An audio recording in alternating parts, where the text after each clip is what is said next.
meningitis is a very serious infectious disease which occurs due to several biological agents, and the bacterial agent, which is the meningococcal meningitis. Many people have this bacteria in their throat and in their nose in non-harmful way. However, sometimes it's being transmitted to susceptible individuals and those who do not have the vaccine. And it may result in infection for the membranes and the fluid surrounding the spinal cord and the brain.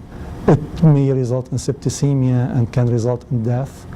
1 out of 4 people who get the meningococcal meningitis ends up with a disability, sometimes hearing loss, or sometimes they lose an arm or a leg to the infection. And 1 out of 10 people who get meningococcal meningitis may die.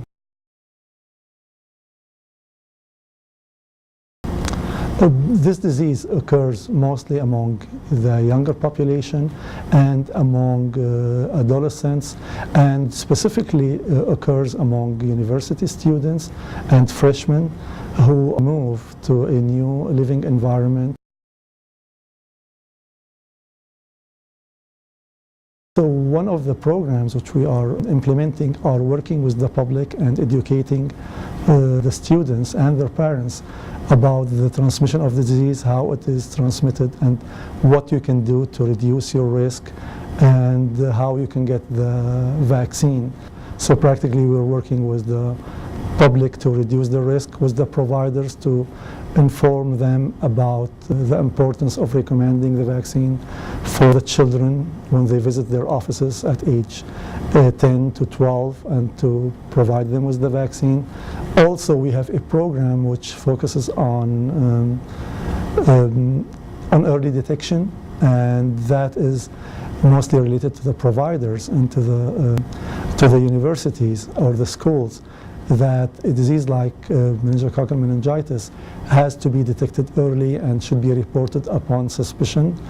They shouldn't wait until they confirm the disease, because this is when we can intervene.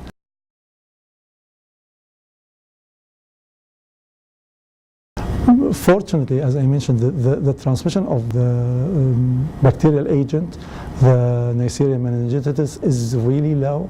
So nationwide, we have less than 3,000 cases. Unfortunately, in Nevada, we really didn't have outbreaks. Probably this is a good demonstration for our good work with the healthcare providers. We do have sporadic cases every now and then. We never exceeded 2 to 3 sporadic cases. We are always informed about the cases when it is just suspected to be bacterial meningitis, and we quickly intervene and provide prophylaxis and recommend immediately the vaccine for susceptible individuals. All our providers are educated that a serious infection such as meningococcal should not be ignored. And I would say really having an outbreak would be a failure, because you should be able to stop it immediately when you have the first case. The incubation period for this disease may exceed 10 days. And people who are identified as immediate contacts, even if they got all what is needed, they should be kept under observation to see if there is any signs or symptoms which may occur.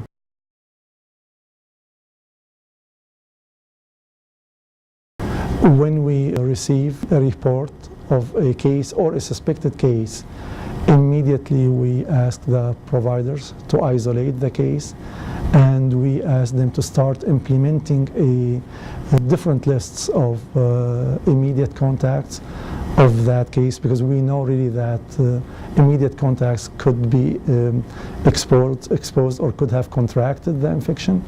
So we start with the family of the patient, the people who transported the patient to the emergency room or to the hospital, healthcare providers and their staff, co-workers, classmates, all those are evaluated and advised to go and be seen by their healthcare providers in order to decide if they need to have a short term of antibiotic therapy as a prophylactic measure.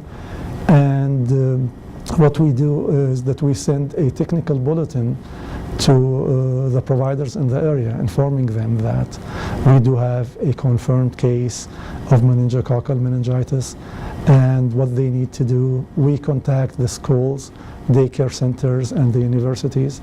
We use the opportunity to have universities implementing vaccination for those who do not have the vaccine. Also, at that age, you have many other vaccines which are required. So we use the opportunity to review the vaccine history for most of the students, providing them with the meningococcal meningitis vaccine, another vaccine for tetanus and diphtheria and pertussis called Tdap. We ensure if the event occurred in the flu season, which is usually the time when meningococcal meningitis occurs, we make sure that the students are receiving their flu shots. We also ask the university to review the living conditions of the students in the students' houses, and we monitor the occurrence of the disease not only in that area and also in the surrounding areas, and we contact other health departments to see if they are experiencing cases of meningococcal meningitis.